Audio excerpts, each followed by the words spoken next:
डाला भगवान ने, उठा के पटक दिया और खत्म हो गई, मारे गए। अब तो राजा कंस का जो है और दिमाग का संतुलन बिगड़ गया। बोले मारो, पकड़ो, करो, मारो, मार डालो उनको।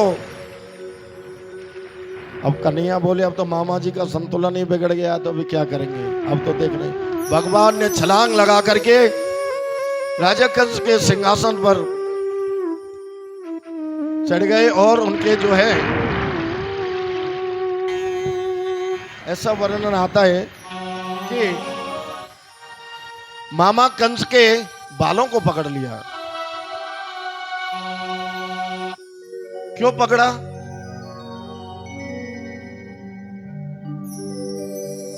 कि जब देवकी का विवाह किया था तो देवताओं ने वाणी करी कि इसका अष्टम पुत्र इनका लाल होगा। तो राजा कंस ने बहन देवकी को बाल पकड़ के नीचे डाल दिया था, बाल पकड़ के नीचे डाल दिया था, रथ से नीचे घसीट के लाया। तो भगवान ने जब चढ़े कंस के पास तो बालों को पकड़ लिया। बोले कि बाल के बदले में 12 वर्ष का बाल है।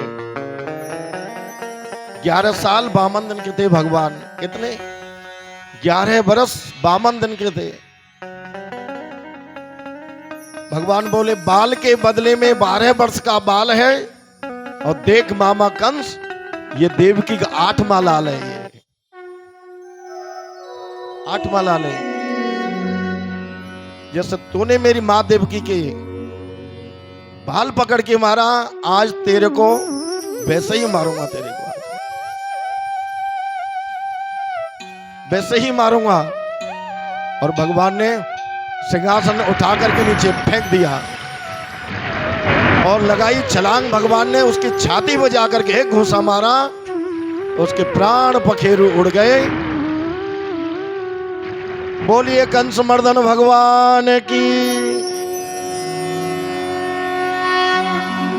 वसुदेव सुतम देवम, वसुदेव सुतम देवम कंस चांडोर मर्दनम, देवकी परमानंदम कृष्णम वंदे जगत गुरु। भगवान जगत गुरु। वसुदेव सुतम देवम कंस चांडोर मर्दनम, देवकी परमानंदम कृष्णम वंदे जगत गुरु। कंस का वध किया। वध करने के पश्चात में उसके प्राण पखेरु भगवान की ज्योति समा गई।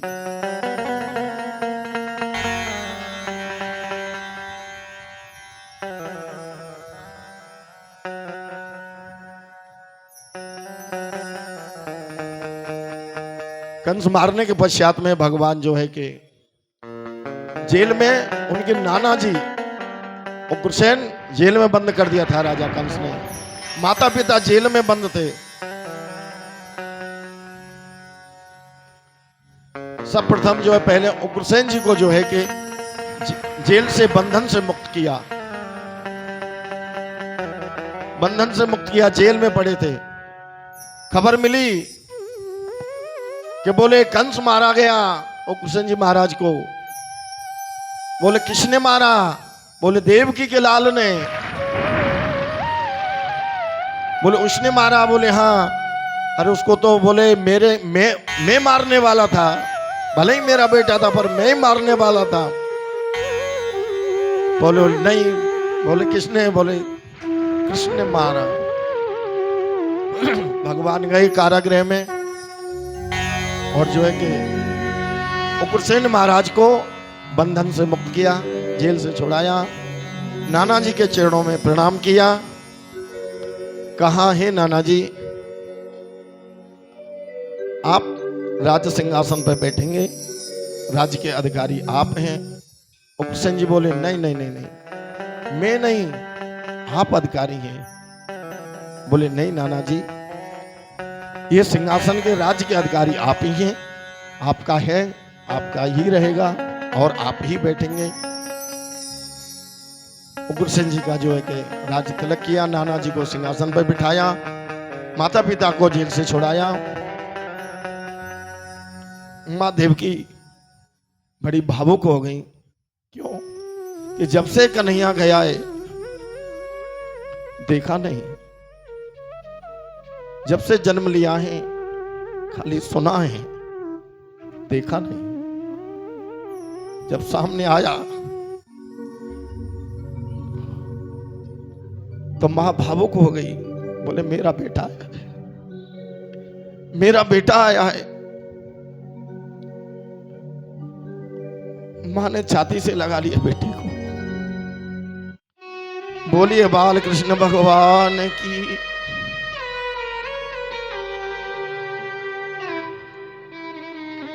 मां का हृदय बड़ा कोमल होता है। मां मां होती है। पुत्र को पुत्र हो सकता है पर माता को माता नहीं हो सकती। मां ने जो है हृदय से लगाया, माता पिता के चरण छुए, आशीर्वाद लिया।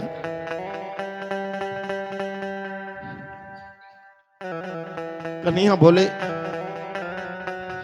मां मैं तो तेरा ही तो लाल हूं, तूने ही तो मुझे वहां भेजा था। आज समय आया तो मैं आ गया।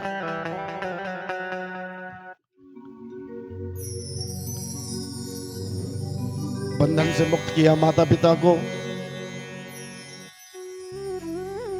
और जो है कि गुरु जी के पास में जात कर्म संस्कार, जनेऊ संस्कार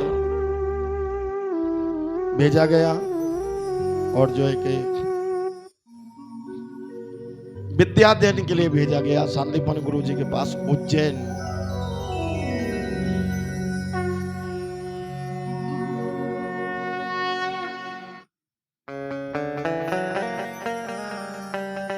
उज्जैन भेजा गया भगवान को। सांदीपन गुरु जी के पास में उज्जैन नगरी में जाकर के विद्या अध्ययन किया। अल्पकाल सब विद्या पाई। 64 दिन में पूरी विद्याओं को ग्रहण किया भगवान ने। वो तो सब जानते हैं, परंतु संसार में आए हैं तो नियम तो कुछ रखने पड़ेंगे।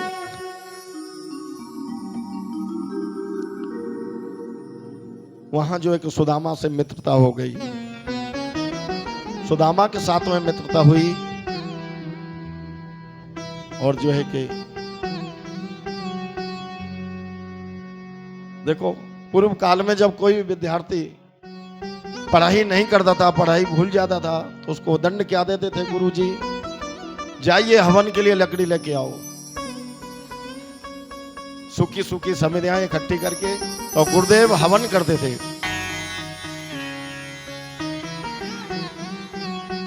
तो जब ठीक से जब विद्याध्ययन नहीं करते थे तो सुदामा और कन्हैया को बोली जाओ जंगल में जाओ लकड़ी लेके आओ। कृष्ण और सुदामा दोनों ही गए। तो गुरु माता ने 2 मुट्ठी चना दिए थे, बोले अगर रास्ते में भूख लगे तो खा लेना। तो संयोग ऐसा हुआ, बारिश हुई, दोनों मित्र अलग अलग हो गए। अब सुदामा जी भीज गए, कन्हैया भी भीज गया, ठाकुर जी भीज गए। सुदामा जी को बारिश लगी तो भूख लगी।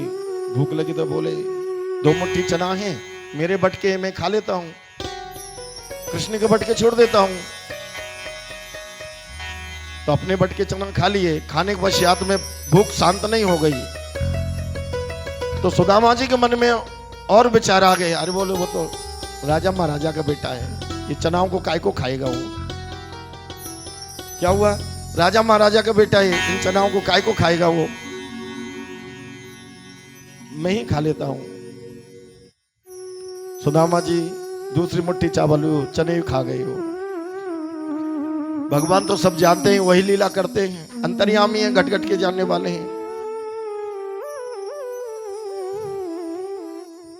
जो है कि कन्हैया बोले भैया मेरे को भूख लग रही है, मेरे बटके चना दे दो। सुदामा जी ने बहुत बहानेबाजी करी पर नहीं। बोले भैया बहुत जोर से भूख लग रही है, दो ना। फिर सुदामा जी बोले भैया सच बोलो तो मेरे को भूख लगी, मैं अपने बटके चने खा गया एक मुट्ठी, और ज्यादा भूख लगी तो तेरे बटके भी चना खा गया। तो भगवान बोले भैया ये तो ठीक नहीं किया, किसी का हक नहीं खाना चाहिए। क्या नहीं खाना चाहिए? किसी का हक नहीं खाना चाहिए। अगर किसी ने आपको 2 फल दिए कि भाई एक उसको दे देना, एक तुम खा लेना, तो उसका फल उसको मिल जाना चाहिए। और तुम दोनों ही खा गए तो वो ठीक नहीं। तो भगवान ने हक पर आयो खाए के यही मिलेगी सीख, होई दरिद्री आज ते तो घर घर मांगे भी। ऐसा हमारे रास बिहारी सरकार।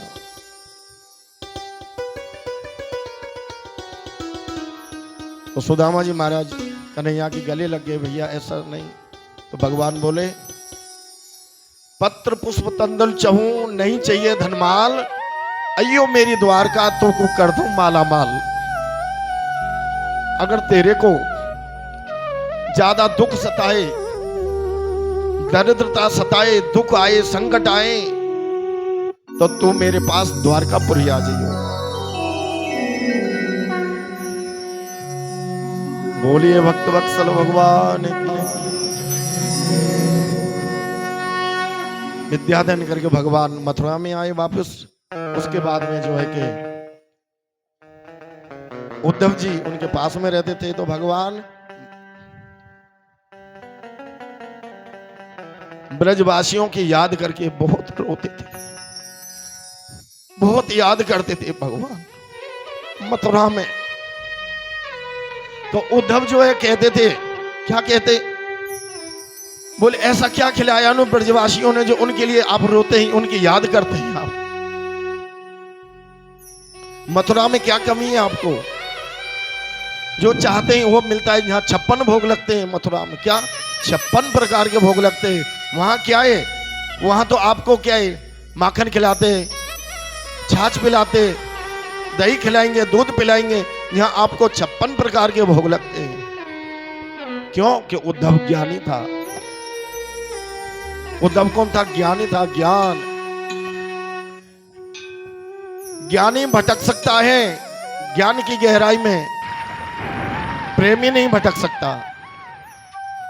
प्रेम करने वाला अपनी मंजिल को हासिल कर लेता है। क्यों? कि ब्रजवासी, गोपियां, ग्वाल, नंद बाबा, यशोदा मैया कन्हैया से सच्चा प्रेम करते हैं, सच्चा प्रेम करते हैं। ज्ञानी को ज्ञान का अभिमान रहता है, प्रेमी को नहीं, प्रेमी को नहीं रहता। बहुत सारे ज्ञानी हैं, उनको ज्ञान का अभिमान रहता है। तो उद्धव जी ज्ञानी थे। भगवान ने सोचा इसको बहुत ज्ञान का अभिमान है, इसको ब्रज में भेजा जाए।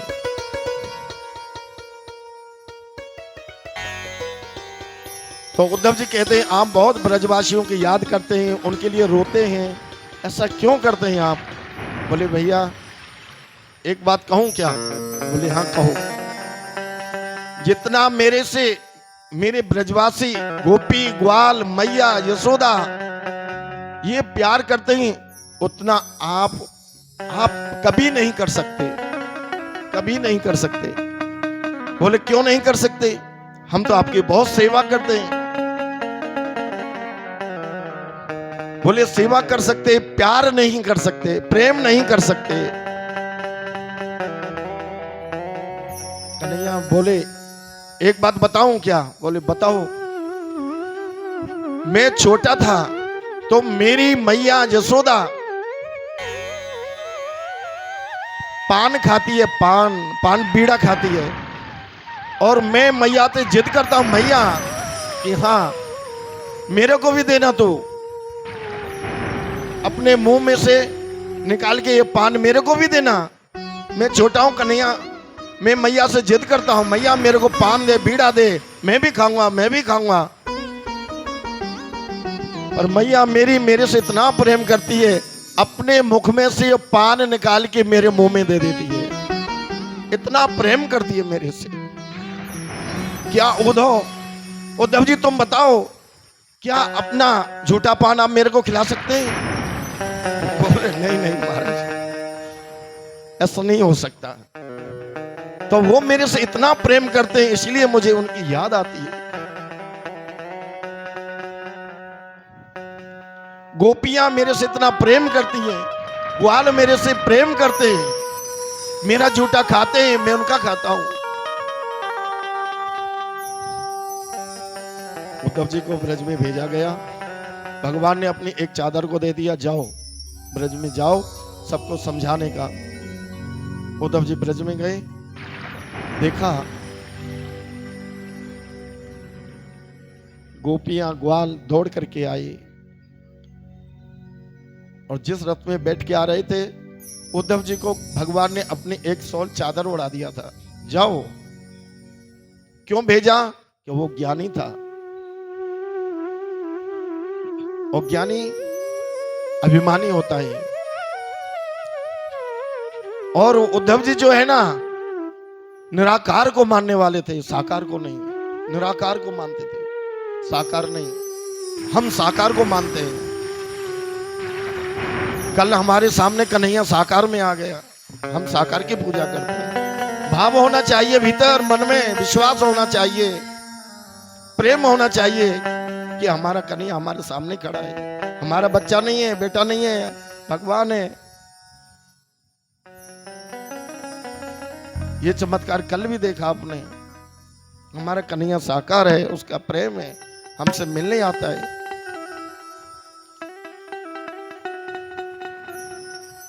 जब ब्रजवासियों ने देखा,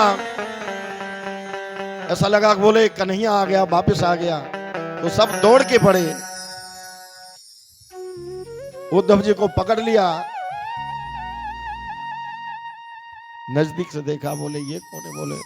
बोले मैं कृष्ण का सखा हूं, यहां क्यों आए हो? बोले उन्होंने भेजा है। बोले काय को? बोले आपको समझाने के लिए। बोले तुम क्या समझाओगे हमको, आप क्या समझाओगे?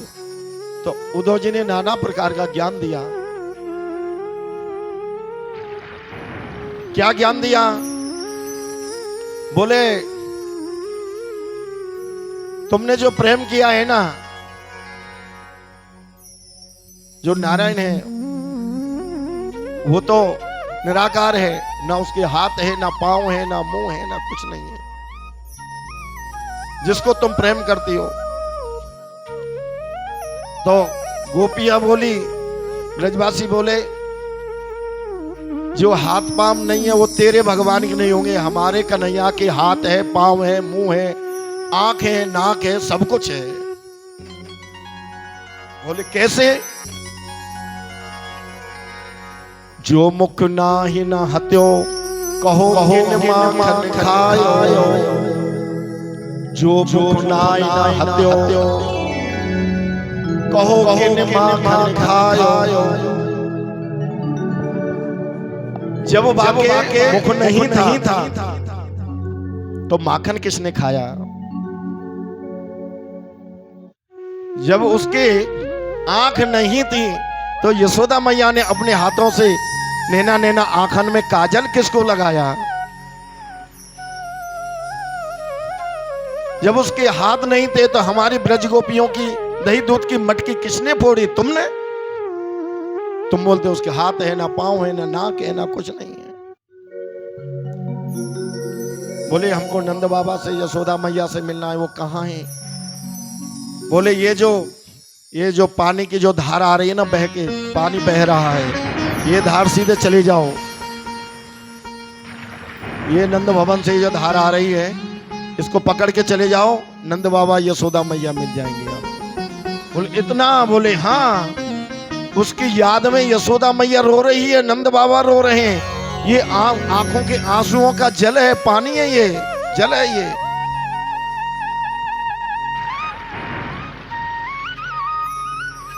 उद्धव जी चल पड़े, पहुंच गए,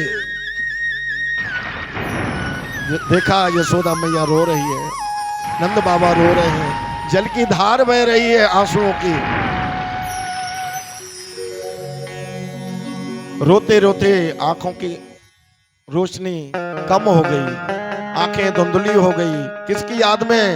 कन्हैया की याद में, कृष्ण की याद में। बोले कौन, मेरा कन्हैया आया है क्या? बोले नहीं, मैं उसका सखा हूं। क्यों आए हो? बोले आपसे मिलने के लिए, समझाने के लिए। कन्हैया ने ही भेजा है। काहे को आए यहाँ पे? है?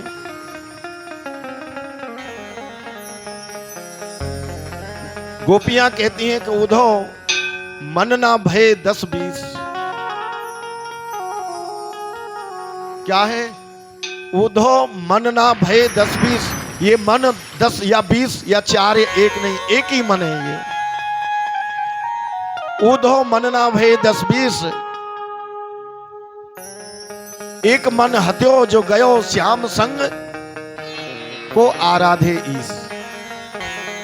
हमारा एक ही मन था जो हमारे कन्हैया के साथ में चला गया। मन 2, 4, 10, 20 नहीं है। मन को जहां लगाएंगे ये वहां लग जाएगा। एक साथ 2, 2, 4, 4 जगह मन काम नहीं कर सकता। तो हमारा मन, प्राण, देह सब कन्हैया के लिए। एक मन था वो कृष्ण के साथ में गया। अभी हमको किसी की जरूरत नहीं है। उद्धव जी ने गोपियों को खूब ज्ञान दिया, खूब ज्ञान समझाया। गोपियों ने, ब्रजवासियों ने, किशोरी जी ने उस ज्ञानी को इतने ज्ञान के डंडे बजाए, इतने ज्ञान के डंडे बजाए उद्धव जी में, ज्ञान की गुदड़ी बन गई। क्या बन गई? ज्ञान की गुदड़ी बन गई। ज्ञान गुदड़ी। आज भी वृंदावन में ज्ञान गुदड़ी है। कभी वृंदावन जाए तो देखना ज्ञान गुदड़ी किधर है। उद्धव जी 2 दिन के लिए गए थे वृंदावन में, ब्रज में। 6 महीने में वापस लौटे। वो दशा हो गई उनकी जो सब भूल गए, सब ज्ञान खत्म हो गया उनका, सब ज्ञान को भूल गए। ऊदो सूदो है चलो सुन गोपिन के बैन। ऊदो को सीधा कर दिया ब्रजवासियों ने, गोपियों ने, और उनकी चरणों की रज अपने सिर पे, शरीर में, अंग में लगाने लगा, लौटने लगा ब्रज रज में। मैं धन्य हो गया। 6 महीने के बाद में आया जो है कि भगवान से मिले आकर के, भैया उद्धव जी की दशा देखी तो भगवान समझ गए। अपने मन में बहुत बड़ा ज्ञानी बनता था ना। बोलते हैं कि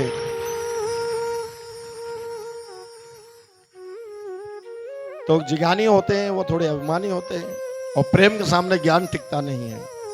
इसीलिए भगवान ने उद्धव जी को ब्रज में भेजा, उनको समझाया। उद्धव गोपी संवाद हुआ। उसके बाद में जो है कि जरासंध ने जो है कि मथुरा पे कई बार आक्रमण किया। जरासंध कौन था? कंस जी का ससुर। कंस तो मारा गया।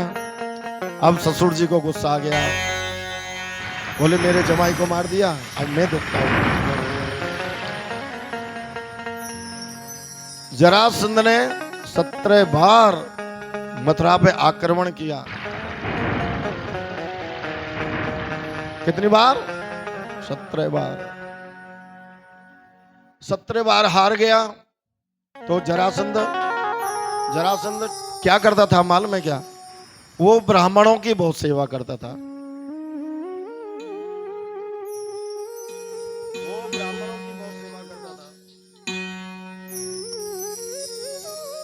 आइए,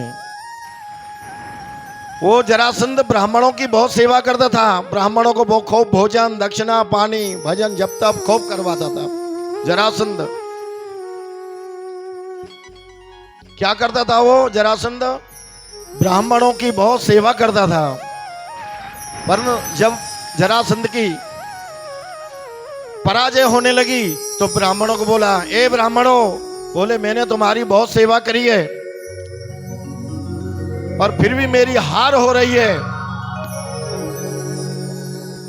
अगर अब के में युद्ध में मेरी हार हो गई तो तुम्हारे सिर को धड़ से अलग कर दूंगा, तुमको खत्म कर दूंगा, एक भी नहीं जिंदा नहीं बचेगा। तुमको बहुत खिलाया पिलाया है। जो ब्राह्मण भगवान की पूजा करते थे वो सीधी माला जपते थे, अभी उल्टी माला जपने लगे। भगवान भाग जाओ, भगवान भाग जाओ, हमारी जब ही जान बचेगी, नहीं तो ये जरासंध मारेगा हमको, भगवान भाग जाओ। जरासंध ने जो है कि कालने में बोले करके आक्रमण किया। आक्रमण किया तो जो है साथ में कालने में था। भगवान ने ब्राह्मणों के कहने पर मथुरा छोड़ के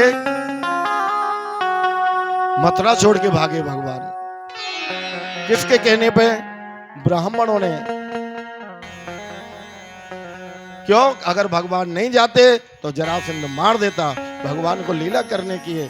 भगवान बोले, ब्राह्मण बोले भगवान भाग जाओ, भगवान भाग जाओ, उल्टी माला पे। भगवान बोले ठीक है ब्राह्मण देवता, आप भगाएंगे तो हम जरूर भागेंगे। पीछे कालने में पड़ गया। भागते भागते भागते भागते भगवान कृष्ण मुचकुंद की गुफा में घुस गए। अपना पटका मुचकुंद महाराज को उड़ा दिया। कालने में अंदर गया और कालने ने समझा कि यहाँ के छिपके सो गया है। कपड़े को झटका, मुचकुंद महाराज की आंखें खुली। जो नजर पड़ी कालने में भस्म हो गया। भगवान के जो मुचकुंद ने दर्शन किए, बोले प्रभु, बोले मुझे क्यों उठाया? बोले कालने में आया था कि उनको वरदान था जो सोते से उठाएगा वो भस्म हो जाएगा। उनकी दृष्टि पड़ेगी तो भस्म हो जाएगा। जो मुचकुंद महाराज की नजर पड़ी, दृष्टि पड़ी, कालने में भस्म हो गया। बोलिए बाल कृष्ण भगवान की। उनको वरदान दिया, जाओ। मुचकुंद महाराज को भगवान ने कहा, अब देखो कलयुग आ रहा है, यहां से आगे लोग अधर्मी हो जाएंगे, इसकी वजह से तुम कलयुग में जन्म लो और मेरे नाम का प्रचार प्रसार करने का। तो वो गुजरात में नरसी नाम से उनका, नरसी मेहता उनका जन्म हुआ। जिनकी बेटी रामा का भात भरा भगवान ने, जिनके भगवान सामलिया साहा हैं, सामलिया साहा भगवान। तो जो है कि भगवान अभी समझ गए कि बोले अभी यहां रहना ठीक नहीं है। तो विश्वकर्मा जी को कहा, बोले समुद्र के किनारे बीच समुद्र में हमारे लिए नगर बसाओ द्वारकापुरी नाम से। विश्वकर्मा जी ने समुद्र से प्रार्थना करी, भगवान के लिए जगह दो, यहाँ पे आ रहे हैं, समय पाने पे वो वापस लौटा देंगे। विश्वकर्मा जी ने जो है कि बीच समुद्र में जो है कि द्वारकापुरी का निर्माण किया।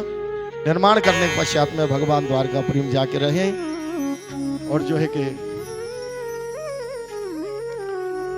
वहां पर रहने के पश्चात में महाराज राजा भीष्मक, उनकी 5 बेटा थे और 1 कन्या, उसका नाम था रुक्मणी।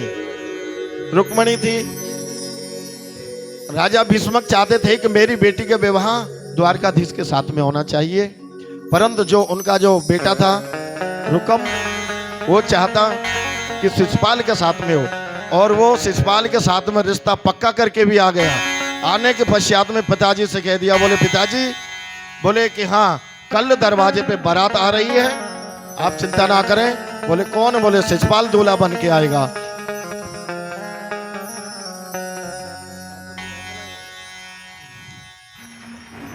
दूल्हे सरकार हैं कि नहीं? पहले रुक्मणी को लाया जाएगा, तो रुक्मणी को मालूम पड़ी, एक मिनट मेरी तरफ ध्यान देंगे, इधर ध्यान दीजिए। रुक्मणी को मालूम पड़ा कि मेरा विवाह शिशुपाल से हो रहा है, तो बहुत घबरा गई, चिंतित हो गई कि मैंने तो अपना मन तन मन जो भी है मैंने द्वारकाधीश को पति चुन लिया है।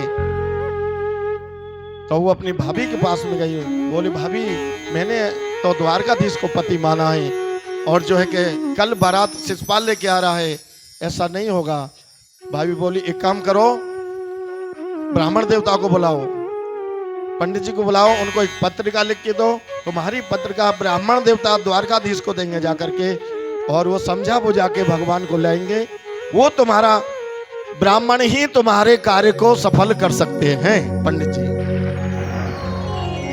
बोलो ठीक है। पंडित जी को बुलाया, ब्राह्मण देवता आए, रुक्मणी जी ने पंडित जी के चरण छुए, एक पत्रिका लिख के दिया, और जो है कि पत्रिका लिख के दिया, समझाया पंडित जी को, हे ब्राह्मण देवता कैसे भी करके प्रभु को समझाना और उनको यहाँ लेके आने का। पत्रिका लेके ब्राह्मण देव गए। जाने के पश्चात में जो है कि पंडित जी जो है द्वारकाधीश को समझाया। बोलिए द्वारकाधीश भगवान की जय।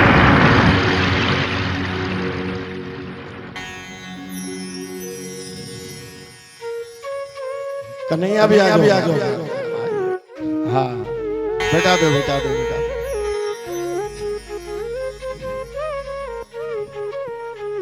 हाँ कहीं साथ में रख दो, एक केला स्टोव, हाँ इसमें रख दो भले ही, कोई बात नहीं।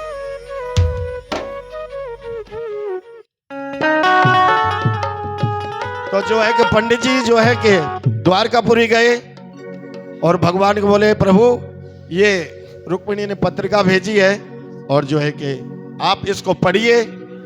भगवान बोले पंडित जी आप ही पढ़ के सुना दीजिए। पंडित जी ने जो है कि पत्रिका को पढ़ के सुना दिया और कहा कि आपको रुक्मिणी जी याद कर रही हैं, मन से आपको चाहती हैं, आपसे प्रेम करती हैं, तो आप जो है कि उनको, नहीं तो अगर आप नहीं जाएंगे तो वहां पे दूल्हा बन के शिशुपाल आ रहा है, शिशुपाल लेके चला जाएगा। हम नहीं चाहते कि शेर के हक को गीदड़ लेके चला जाए, इसीलिए आप प्रभु चलिए और जो रुक्मिणी को विवाह करके लाइए। भगवान बोले ठीक है पंडित जी आप बोलते तो हम तैयार हैं, अभी चलते हैं।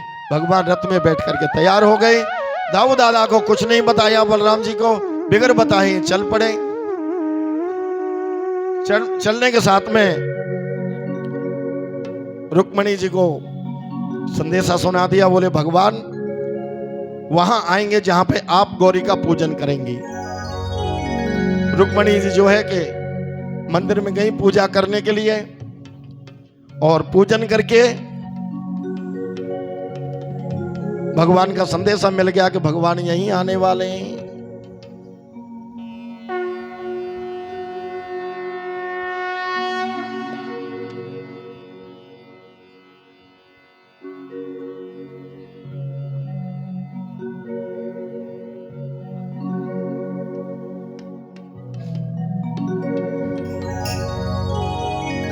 तो जो है कि भगवान जो है कि मंदिर के समीप पहुंच गए। रुक्मिणी जी जो है कि सखियों के साथ, सहेलियों के साथ में जो है कि मंदिर में पहुंचे। ना माला है ना, लाओ।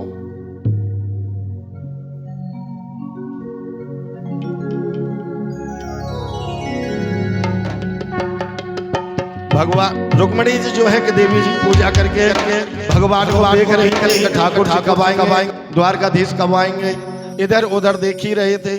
इतने में ही जो है कि सब जो वहां पे पहरेदार खड़े होते, सुरक्षा बल खड़े हुए थे, उन्हीं में भगवान ने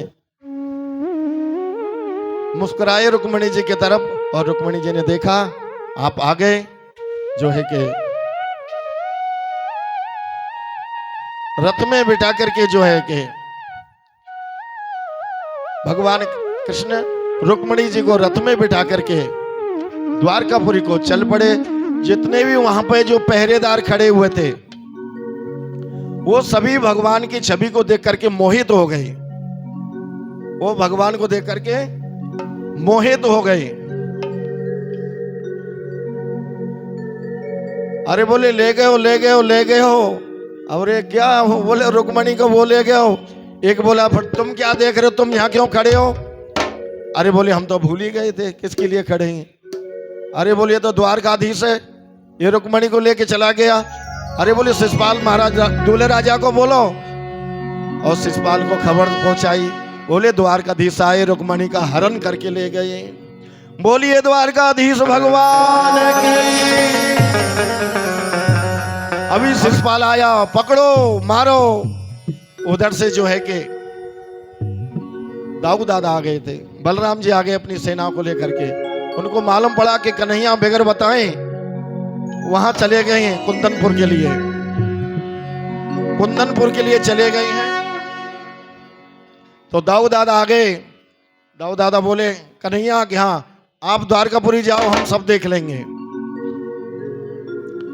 शिषपाल की सब सेना को महाराज युद्ध हुआ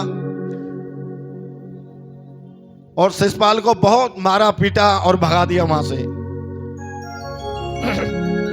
शिषपाल घबरा गया, बोले अभी क्या करेंगे, हम तो दूल्हा बन के आए थे, घर पे बिगड़ दुल्हन के जाएंगे तो लोग हमारी मजाक करेंगे, मजाक उड़ाएंगे।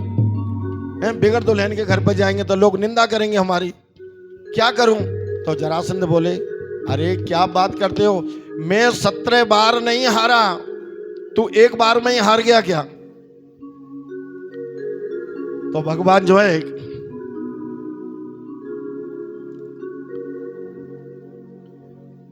है कि द्वारकापुरी में रुक्मणी को लेकर के आए।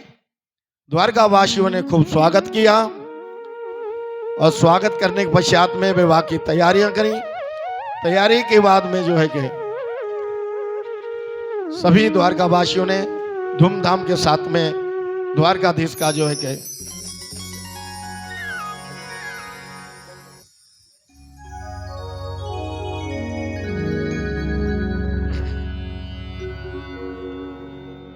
तो जो है कि वहां पर द्वारकाधीश और रुक्मणी का विवाह की तैयारी हो गई। अरे सामरिया जादू कर गयो, सामरिया जादू कर गयो, ओ प्रभु लाए रुक्मणी हर के, सामरिया जादू कर गयो, प्रभु लाए रुक्मणी हर के। खड़े हो जाइए, हो जाओ।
थे आयो एक प्रेम पत्रिका लायो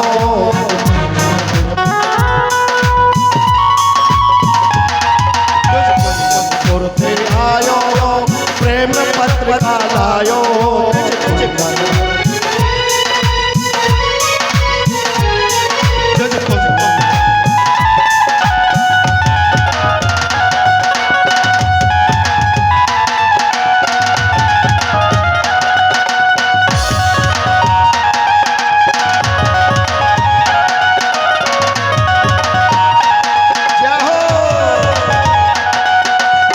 बोलिए द्वारकाधीश भगवान की जय।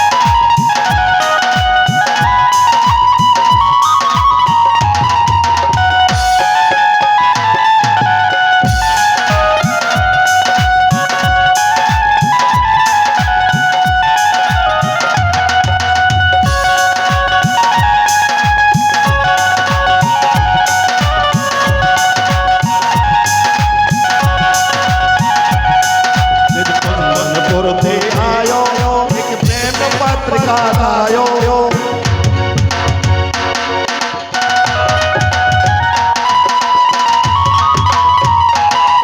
थे आयो एक प्रेम पत्रिका लायो प्रभु चल दिए प्रभु चल दिए प्रभु चल दिए प्रेम भर के सामरिया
जादू करके सामरिया जादू करके सामरिया जादू करके सामरिया जादू करके प्रभु लाए प्रभु लाए प्रभु लाए रुक्मणी हर के सामरिया जादू करके प्रभु लाए रुक्मणी हर के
सलोना वसुदेव देव को छोना दूल्हे श्याम सलोना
श्याम सलोना वसुदेव देव को छोना ओ गुण से सकल तो करके सामरिया जादू करके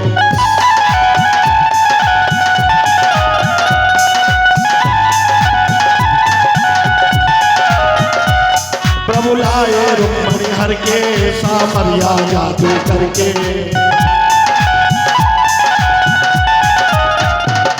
सामरिया जादू करके सामरिया जादू करके सामरिया जादू करके सामरिया जादू करके प्रभु लाए प्रभु लाए प्रभु लाए रुक्मणी हर के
बोल बांके बिहारी लाल की जय, द्वारकाधीश भगवान की जय। 5 मिनट आप सभी खूब उत्सव मनाएं।